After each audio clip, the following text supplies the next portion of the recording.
Jungkook और तेयोंग के बीच में हुई बात को 2 दिन हो चुके थे और जंगकुक अभी भी इंतज़ार कर रहे होते हैं। वो अपने कमरे में बैठे थे और तेयोंग को बहुत ज़्यादा मिस कर रहे थे। तभी उनके पास में उनकी एक अटेंडी आती हैं और आकर वो उन्हें बताती हैं कि तेयोंग सर ने ये बताया है कि आज शाम तक वो यहाँ पे आ जाएंगे और उन्होंने कहा है कि आप रेडी रहिएगा क्योंकि वो आपके साथ डिनर बाहर करेंगे। ये सुनकर जंगकुक बहुत ज़्यादा खुश हो जाते हैं, लेकिन वो अपने अटेंडी को रोकते हुए कहते हैं कि हम डिनर बाहर नहीं करेंगे, मैं खुद जंकू के लिए कुछ प्रिपेयर करूँगा। ऐसा कहते हुए वो अपने कमरे से बाहर आते हैं और भागते हुए किचन की तरफ जाते हैं। सारी चीज़ों को खूब अच्छे से चेक करते हैं और उन्हें जिस भी चीज़ की ज़रूरत थी वो सब वो मंगा लेते हैं और उसके बाद वो पूरा का पूरा डिनर अपने हाथों से बनाते हैं। सारी चीज़ें करने के बाद वो आकर टेबल पे बैठ जाते हैं और दरवाजे की तरफ देख रहे होते हैं। और जैसे ही शाम होती है वो बहुत ज़्यादा एक्साइटेड होने लगते हैं और बस चारों तरफ वॉक कर रहे होते हैं, लेकिन तभी अचानक से पूरे मेंशन की लाइट चली जाती है और चारों तरफ एकदम अंधेरा हो जाता है। जंगकुक पहले तो बहुत ज़्यादा घबरा जाते हैं, फिर उसके बाद उन्हें लगता है कि हो सकता है ये सारी प्लानिंग तेयोंग ने करी हो क्योंकि वो मुझे किसी तरह का सरप्राइज़ देना चाहते हो। लेकिन तभी अचानक से वहाँ पे कुछ लोग आते हैं और उसके बाद वो ज़बरदस्ती जंगकुक को उठाकर वहाँ से ले जाते हैं। इधर तेयोंग बहुत ज़्यादा खुश होते हैं। वो अपने पॉकेट से एक बॉक्स निकालते हैं और उस बॉक्स को खोल के लगातार वो उस नेकलेस को देख रहे होते हैं जो उन्होंने जंगकुक के लिए खरीदा नहीं था, बल्कि अपने हाथों से खुद ही बनाया था। वो उसे देख के बहुत ज़्यादा खुश हो रहे होते हैं, लेकिन जैसे ही वो एयरपोर्ट पे लैंड करते हैं उन्हें इस बारे में पता चलता है कि जंगकुक को किसी ने किडनैप कर लिया है। अब ये सुनने के बाद वो बहुत ज़्यादा गुस्सा होते हैं। त्योंग का गुस्सा इतना ज़्यादा था कि उन्हें कुछ भी समझ नहीं आ रहा था कि आखिर वो क्या करें। उसके बाद वो अपने सारे आदमियों को ऑर्डर देते हैं हर तरफ छानबीन करने के लिए और जो भी उनके रास्ते में आए उसे सीधा मार देने के लिए। त्योंग के गुस्से की वजह से पूरा सियोल कांप गया था। उन्होंने चारों तरफ तबाही मचा रखी थी। जंगकुक को किडनैप हुए लगभग 24 घंटे बीत चुके थे और पिछले 24 घंटों में त्योंग ने ऐसी तबाही मचा रखी थी कि पूरा माफिया, पूरे बिजनेसमैन्स, जितने भी पावरफुल लोग थे वो सब डर रहे थे और बस अपने गॉड से प्रे कर रहे थे कि जितने जल्दी हो सके जंगकुक तेयोंग को मिल जाए, वरना ये पूरी दुनिया को जला के राख कर देंगे। उधर हम जंगकुक को देखते हैं, वो एक चेयर से बंधे हुए होते हैं और उनके सामने होता है मिंजे। वो तेयोंग का बहुत पुराना दुश्मन था और तेयोंग की वजह से मिंजे की सारी पावर चली गई थी। उसके पास अब कुछ भी नहीं बचा हुआ था। उसके सारे वेयर हाउस और जितने भी वो गलत काम करता था उन सबको तेयोंग ने तबाह कर दिया था और इसी चीज़ का बदला लेने के लिए उसने जंगकुक को किडनैप किया था। जंगकुक मिंजे की तरफ देखते हैं और कहते हैं, तुमने बहुत बड़ी गलती करी है। तुम्हें मुझे किडनैप नहीं करना चाहिए था क्योंकि तुम मेरे हस्बैंड को नहीं जानते हो। अब तुम्हें कोई भी नहीं बचा सकता है। अब ये सुनने के बाद मिंजे हंस रहा होता है। वो कहता है, मेरे सामने तुम बंधे हुए हो और तुम मुझे धमकी दे रहे हो। मैं चाहूँ तो अभी के अभी तुम्हें ख़त्म कर सकता हूँ, लेकिन नहीं, मैं चाहता हूँ कि यहाँ तेयोंग आए और तब मैं तुम्हें गोली मार दूंगा और इस वजह से तेयोंग एकदम से टूट जाएगा क्योंकि उसके आंखों के सामने ही उसकी पूरी दुनिया उजड़ जाएगी। इधर तेयोंग को पता चल जाता है कि जंगकुक को मिंजे ने किडनैप किया है और इस टाइम पे वो कहाँ है। तो वो बिना एक सेकंड की देरी किए सीधा उसी वेयर हाउस पे पहुँचते हैं। वहाँ पहुँचने के बाद वो चुपचाप खड़े होते हैं और एकदम आराम से वहाँ पे जो बॉडीगार्ड्स थे उनसे कह रहे होते हैं, वेयर इज़ माई हस्बैंड। अब उन बॉडीगार्ड्स में से कोई भी इसका जवाब नहीं देता है, तो तेयोंग सिर्फ स्माइल करते हैं। उनकी स्माइल देख के सब डर जाते हैं। फिर तेयोंग अपने बॉडीगार्ड्स की तरफ देखते हैं और कहते हैं, इनमें से कोई भी नहीं बचना चाहिए। इधर जंगकुक के पास में मिंजे खड़ा होता है और जंगकुक के चेहरे पे कई सारे चोट के निशान होते हैं और जंगकुक पूरी तरह से होश में भी नहीं थे। तभी मिंजे के पास में भागते हुए उसका एक बॉडीगार्ड आता है और उसे बताता है कि तेयोंग यहाँ आ चुका है और वो किस तरह से चारों तरफ तबाही मचा रहा है। अब ये सुनने के बाद मिंजो उसे धक्का देता है और कहता है, क्या मैंने तुम्हें इसलिए यहाँ पे रखा है कि तुम मेरे सामने आकर मेरे दुश्मन की बड़ाई करो, या फिर इसलिए कि तुम जाकर उससे लड़ाई करो। उसका बॉडीगार्ड उठता है और भागते हुए दरवाजे की तरफ जाता है, लेकिन तभी दरवाजे पे एक बहुत ज़ोर से धमाका होता है और दरवाज़ा टूट जाता है। और उसके बाद हम देखते हैं कि वहाँ पे तेयोंग खड़े होते हैं। तेयोंग की आंखों में गुस्सा साफ दिखाई दे रहा था। मिंजो जब तेयोंग को देखता है तो वो धीरे धीरे पीछे हटना शुरू करता है और जंगकुक के पास आ जाता है। और उसी टाइम पे तेयोंग की नज़र जंगकुक पे पड़ती है। जब वो जंगकुक को इस तरह से देखते हैं कि उसे इतनी ज़्यादा चोट लगी है और वो इस हालत में है, तो वो गुस्से के साथ साथ बहुत ज़्यादा हर्ट भी फील कर रहे थे। वो बिना एक सेकंड की देरी किए भागते हुए जंकुक के पास आते हैं। तभी मिंजे बीच में आ जाता है और वो जंकुक को गन पॉइंट करते हुए तेयोंग से बोलता है पीछे हटने के लिए और अपनी गन फेंक देने के लिए, और ऑर्डर देता है कि तेयोंग को अपने घुटने पे बैठना है। तेयोंग बिना सोचे समझे मिंजे जैसा बोल रहा था वैसा करते जा रहे थे। बदले में वो सिर्फ इतना कहते हैं कि जंकुक को यहाँ से जाने दो क्योंकि तुम्हारी दुश्मनी मुझसे है। लेकिन मिंजे तेयोंग की ये बात नहीं मानता है और हंसते हुए कहता है मेरे पास इससे अच्छा मौका नहीं मिलेगा तुम्हें हराने का। ऐसा कहते हुए वो जैसे ही जंकुक को मारने वाला होता है, त्योंग झटके से उठते हैं और मिंजे पे हमला कर देते हैं, जिस वजह से वो नीचे गिर जाता है और गन दूर जाके गिर जाती है। और उसके बाद त्योंग उसे बहुत ज़्यादा मार रहे होते हैं, उसे बहुत बुरी तरह से पीट रहे होते हैं। और फिर वहाँ पे त्योंग के बॉडीगार्ड्स भी आ जाते हैं। उनमें से एक की गन लेके त्योंग मिंजे को वहीं मार देते हैं। उसके बाद वो भागते हुए जंकुक के पास आते हैं, धीमे से उनके फेस को टच करते हैं और बहुत प्यार से उनसे बोलते हैं जंकुक लुक एट मी, देखो मैं आ गया। जंकुक धीरे से उनकी तरफ देखते हैं पर उनके अंदर इतनी हिम्मत नहीं थी कि वो कुछ भी बोल पाते। त्योंग उन्हें उठाते हैं और बाहर लेकर आते हैं और अपने बॉडीगार्ड से बोलते हैं कि इस जगह पे कुछ भी नहीं बचना चाहिए, इसे जला दो। और ऐसा कहकर वो जंकुक को लेके वहाँ से चले जाते हैं। अब इन सारी चीज़ों को हुए लगभग 1.5 महीने बीत चुके थे। लड़ाई पूरी तरह से ख़त्म हो गई थी और त्योंग भी अब शांत हो गए थे।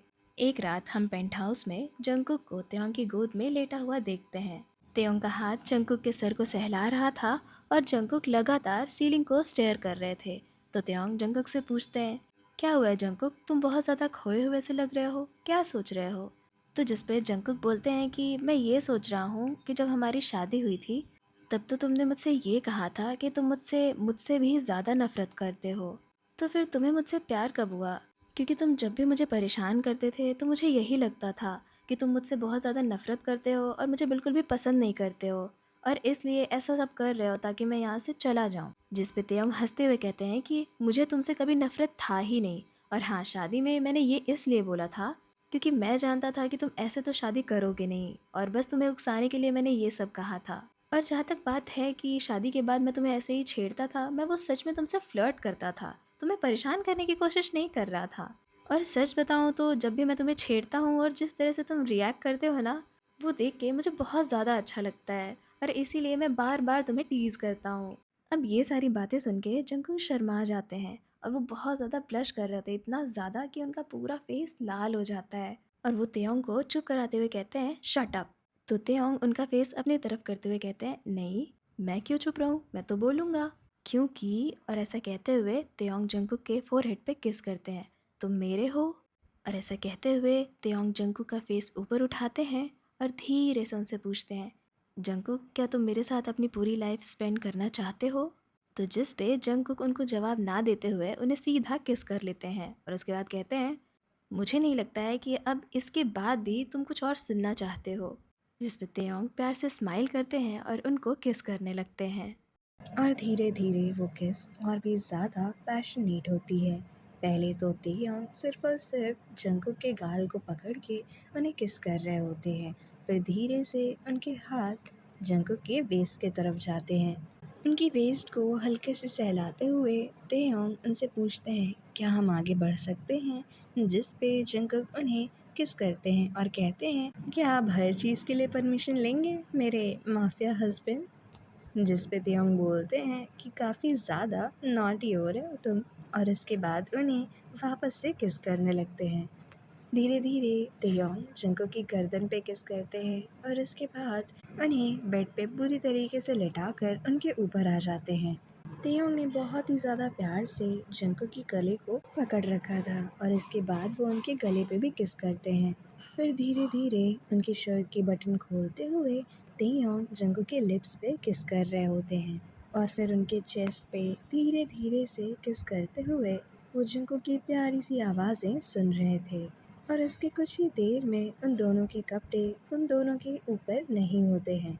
वो दोनों पूरी तरीके से एक दूसरे की बाहों में होते हैं और बस एक दूसरे को प्यार कर रहे होते हैं। और इसके कुछ ही देर में वो पूरा शांत सा कमरा उन दोनों की प्यार भरी आवाज़ों से भर जाता है। रोमांस हो जाने के बाद तेयंग जंकुक के फोरहेड पे एक प्यारी सी किस देते हैं और वो दोनों वैसे ही एक दूसरे को पकड़े हुए वहीं कुछ देर के लिए सो जाते हैं।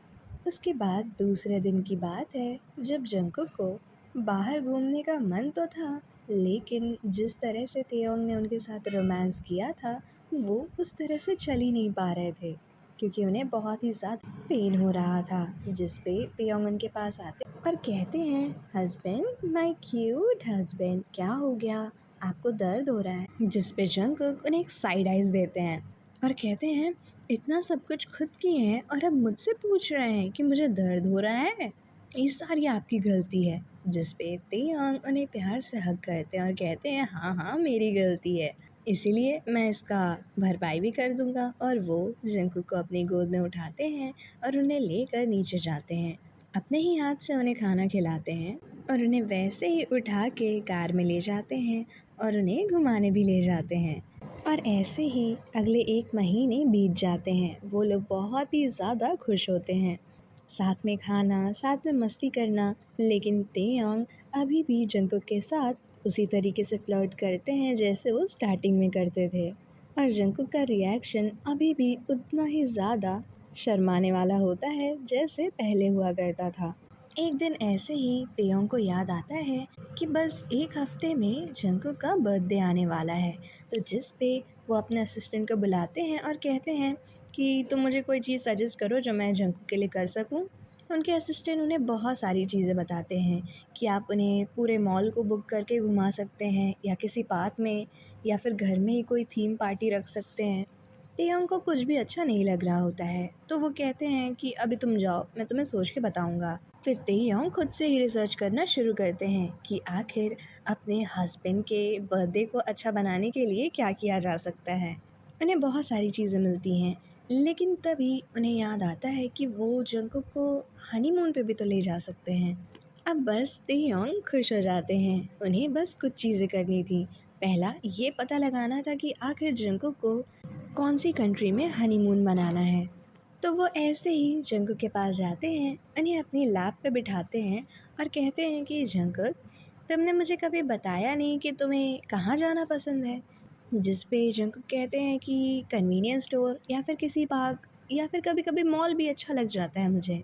तो तेयंग कहते हैं, अरे मेरे प्यारे से हस्बैंड, मैं ये नहीं पूछ रहा हूँ, मैं ये पूछ रहा हूँ कि तुम्हें कहीं बाहर, अगर तुम्हें यहाँ से ही बाहर जाना हो तो कहाँ जाना चाहोगे, किसी घूमने वाली जगह, ना कि कन्वीनियंस स्टोर पूछ रहा हूँ। तो जंकुक काफ़ी देर तक सोचते हैं और वो कहते हैं कि मुझे चाइना काफ़ी ज़्यादा पसंद है। आपको पता है, वहाँ पे ना वो लोग अपनी ट्रेडिशनल ड्रेस देते हैं पहनने के लिए और उसे पहन के आप फ़ोटोज़ खिंचवा सकते हैं, वो मुझे बहुत पसंद है। पर मैं कभी वहाँ पे गया ही नहीं हूँ, तो मुझे करने का मौका नहीं मिला। जिस पे तेयोंग स्माइल कर रहे होते हैं, क्योंकि अंदर ही अंदर उन्हें ये पता चल गया था कि वो लोग हनीमून कहाँ मनाने जाएंगे। इसके बाद वो जंकुक को प्यारी प्यारी किसेस देते हैं, थोड़ा सा अटेंशन देते हैं, कडलिंग करते हैं और इसके बाद अपने स्टडी रूम में आते हैं। वहाँ पे वो सारी चीज़ें खुद से करना चाहते थे, तो वो पहले टिकट्स बुक करते हैं। उसके बाद वहाँ पे सबसे अच्छा और जो ट्रेडिशनल होटल होता है उसे बुक करते हैं। फिर वो ये चेक करते हैं कि उनके होटल के पास में कौन सी ऐसी शॉप है जो कि वहाँ की ट्रेडिशनल ड्रेस को रेंट करती है। उन्हें रेंटिंग में कुछ समझ में नहीं आ रहा होता है, तो तेयोंग शॉप सर्च करना शुरू करते हैं जो कि कस्टमाइज्ड वहाँ की ट्रेडिशनल ड्रेस बनाती हो। और उन्हें एक शॉप पसंद आती है, तो वो उन्हें कांटेक्ट करते हैं, जंकुक की सारी डिटेल्स देते हैं कि वो कितने बड़े हैं, कैसा कलर है, किस तरह की चीज़ें उन्हें पसंद हैं, और अपनी भी डिटेल्स देते हैं। और उस हिसाब से तेयोंग ही दोनों लोगों के कपड़े चूज़ करते हैं और उन्हें बनाने के लिए ऑर्डर दे देते हैं। इसके साथ साथ वो वहाँ पे जो भी टूरिस्ट प्लेसेस होती हैं उसकी बुकिंग पहले से ही कर लेते हैं, ताकि वहाँ जाके उन्हें कोई भी प्रॉब्लम ना हो। तेयोंग ने जंकुक के बर्थडे के 4 दिन पहले का ही टिकट किया था, ताकि जंकुक को ये शक ना हो कि उनका बर्थडे सेलिब्रेट होने वाला है। इसके बाद सुबह सुबह जंकुक को तेयोंग बताते हैं कि चलिए हमें यहाँ से कहीं जाना है। तो जंकुक बोलते हैं, कहाँ, और इतनी सुबह सुबह, मैंने कोई पैकिंग भी नहीं की है। तो तेयोंग बोलते हैं, उसकी टेंशन मत लीजिए, मैंने सारी चीज़ें सब कुछ सेट कर दिया है, बस आपको चलना है प्यारे हस्बैंड। जिस पे जंकुक को थोड़ा सा अजीब तो लगता है, पर फिर भी वो चले जाते हैं उनके साथ। उन लोगों को साथ में उनके ड्राइवर एयरपोर्ट पे छोड़ते हैं। वहाँ से पूरे टाइम तियोंग ने जंगकुक को उनकी कमर से पकड़ा हुआ था। यहाँ तक कि जब वो लोग एयरप्लेन में एंटर कर रहे होते हैं तब भी वो उन्हें नहीं छोड़ रहे थे। तो जंगकुक बोलते हैं, अरे आप अभी तो मुझे थोड़ी देर के लिए छोड़ दीजिए। जिस पे तियोंग उनके पास आकर कहते हैं, बिल्कुल नहीं, मैं नहीं छोड़ रहा। फिर वो लोग प्लेन में बैठते हैं और जब प्लेन लैंड होता है तब जंगकुक को पता चलता है कि वो लोग चाइना आए हैं। और वो वहाँ पे उतर के इतने ज़्यादा खुश होते हैं, इतने ज़्यादा कि वो तियोंग को हग कर लेते हैं और तियोंग भी उन्हें वैसे ही उठा लेते हैं अपनी गोद में। और फिर वो लोग साथ में अपने उसी होटल में जाते हैं जो तियोंग ने बुक किया था। जंगकुक बहुत ही ज़्यादा खुश होते हैं। वो तियोंग को प्यारी प्यारी किसेस दे रहे होते हैं और कह रहे होते हैं कि मैंने बस आपसे एक बार कहा और आप मुझे यहीं ले आए। तियोंग कहते हैं, बिल्कुल, मेरे पति की एक छोटी सी इच्छा तो मैं कंप्लीट कर ही सकता हूँ। इसके बाद वो लोग आसपास की काफ़ी सारी जगह घूमते हैं। फिर तियोंग उस शॉप को कांटेक्ट करते हैं और कहते हैं क्या हमारा ऑर्डर रेडी है। तो वो ऑर्डर रेडी होता है। फिर तियोंग जंगकुक से कहते हैं, आप यहीं रुकिए, मैं बस 5 मिनट में आया। और फिर वो उस शॉप से अपने और जंगकुक के कपड़े लेके आते हैं। होटल पहुंचने पे वो जंगकुक को वो चीज़ देते हैं। फिर जंगकुक बोलते हैं, एक और सरप्राइज। तो तियोंग कहते हैं, अभी तो बहुत सारी चीज़ें हैं, आप बस एक के बाद एक करते जाइए। और जब जंगकुक उसे खोल के देखते हैं तो वो बहुत ही ज़्यादा खूबसूरत लग रहा होता है। और उसे देख के जंगकुक तियोंग की तरफ देखते हैं बहुत ही ज़्यादा प्यार से और कहते हैं, आप इतना ज़्यादा प्यार अगर मुझे दिखाएंगे तो फिर मैं आपके बिना कैसे रह पाऊंगा। जिस पे तियोंग उनके पास आकर कहते हैं, आपको मेरे बिना रहना ही क्यों है। इसके बाद वो उन्हें किस करने लगते हैं। किस करते हुए वो उन्हें अपनी गोद में उठा लेते हैं और फिर बेड की तरफ लेके जाते हैं। जंगकुक ने वहाँ पे होटल के दिए हुए कपड़े पहने हुए थे और कुछ ही देर में वो भी उनके ऊपर नहीं रहते हैं। वो दोनों बहुत ही ज़्यादा रोमांटिकली चीज़ें कर रहे होते हैं। इसके बाद रात होती है और वो दोनों वहाँ की ट्रेडिशनल ड्रेस पहनते हैं और वैसे ही घूमने भी जाते हैं। जंगकुक को बहुत ही ज़्यादा अच्छा लग रहा था। आसपास में बहुत ही अच्छी अच्छी लाइटिंग्स लगी हुई थी। इतनी अच्छी अच्छी चीज़ें होती हैं खाने को कि जंगकुक तो बस हर स्टॉल पे ही रुक जाते हैं। लेकिन तेयोंग उनके लिए हर एक चीज़ खरीदते हैं जो भी वो कह रहे होते हैं।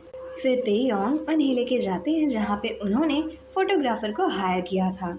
वो उन लोगों की फ़ोटोज़ खींचते हैं, कहीं बोट के अंदर तो ब्रिज के ऊपर, अलग अलग तरह से। जंगकुक बहुत खुश होते हैं। फिर तेयोंग उन्हें एक नदी के किनारे ले जाते हैं। वहाँ पे वो लोग लालटेन्स को भी जलाते हैं। उसके बाद वहीं वो लोग बैठे होते हैं। जब तेयोंग उनसे पूछते हैं, आपको कैसा लगा। पर जंगकुक बहुत ही ज़्यादा खुशी से कहते हैं, मुझे बहुत अच्छा लगा, ये बहुत ही ज़्यादा खूबसूरत है।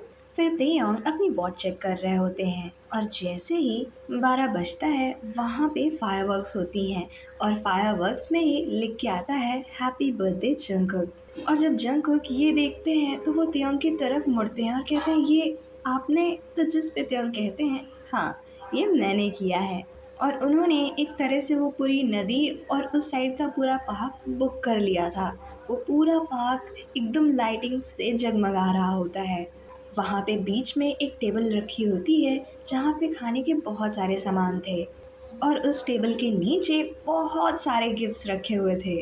फिर तेयोंग उठते हैं, जंगकुक से उनका हाथ मांगते हैं और उन्हें लेकर टेबल के पास जाते हैं।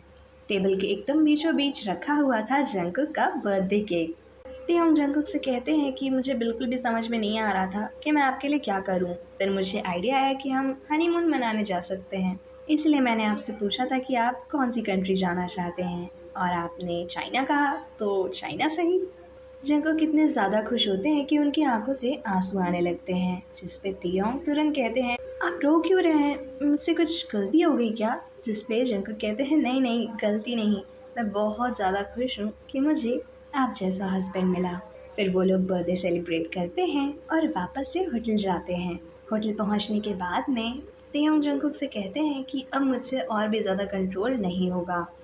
आपको इस ट्रेडिशनल ड्रेस में देख के मैं खुद को रोक नहीं पा रहा हूँ। और ऐसा कहते हुए वो आगे बढ़ते हैं और जंगकुक को अपनी बाहों में ले लेते हैं और फिर वैसे ही रोमांस करते हुए उन लोग की वो रात बीतती है। और इसी के साथ ये कहानी यहीं पर ख़त्म हो जाती है।